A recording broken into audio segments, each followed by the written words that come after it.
ಇನ್ನು ಮಾಜಿ ಸಂಸದ ಪ್ರತಾಪ್ ಸಿಂಹ ಈ ವಿಚಾರಕ್ಕೆ ಸಂಬಂಧಪಟ್ಟಂತೆ ಇವತ್ತು ಮೈಸೂರಿನಲ್ಲಿ ಮಾತನಾಡಿದ್ದಾರೆ. ಜಗನ್ ವಿರುದ್ಧ ಹರಿಹಾಯ್ದಿದ್ದಾರೆ. ಆಂಧ್ರ ಒಬ್ಬ ಕ್ರಿಶ್ಚಿಯನ್ ಕೈಗೆ ಸಿಕ್ಕ ಕಾರಣ ಹೀಗಾಗಿದೆ ಅಂತ.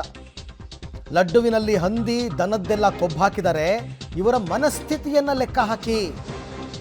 ಇದು ಕರ್ನಾಟಕದಲ್ಲೂ ಶುರುವಾಗುವ ಕಾಲ ದೂರ ಇಲ್ಲ ಅಂತ ಇನ್ನೊಂದು ಬಾಂಬ್ ಸಿಡಿಸಿದ್ದಾರೆ ಮೈಸೂರಿನಲ್ಲಿ ಮಾಜಿ ಸಂಸದ ಪ್ರತಾಪ್ ಸಿಂಹ. ಒಬ್ಬ ಕ್ರಿಶ್ಚಿಯನ್ ಕೈಗೆ ಅಲ್ಲಿ ಆಡಳಿತ ಕೊಟ್ಟಿದ್ದಕ್ಕೆ ಹೀಗಾಯ್ತು ಅಂತ ಅವರ ಆರೋಪ.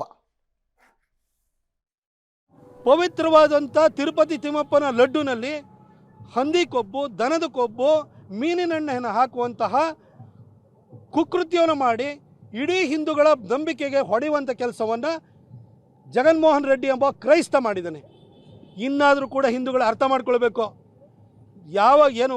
ನಾವು ಹಿಂದುತ್ವಕ್ಕೆ ಪರವಾಗಿರುವಂಥವ್ರು ಮುಸಲ್ಮಾನರ ಸಂಖ್ಯಾಬಾಹುಳ್ಯ ಮತ್ತು ಕ್ರಿಶ್ಚಿಯನ್ರ ಮತಾಂತರದ ಬಗ್ಗೆ ಮಾತನಾಡಬೇಕಾದ್ರೆ ನಮ್ಮ ಬಗ್ಗೆನೇ ಒಂದು ರೀತಿ ಅಬದ್ಧವಾದಾಗಿ ನುಡಿತಾ ಇದ್ದಂಥ ಹಿಂದೂಗಳು ಇನ್ನಾದರೂ ಅರ್ಥ ಮಾಡ್ಕೊಳ್ಬೇಕು.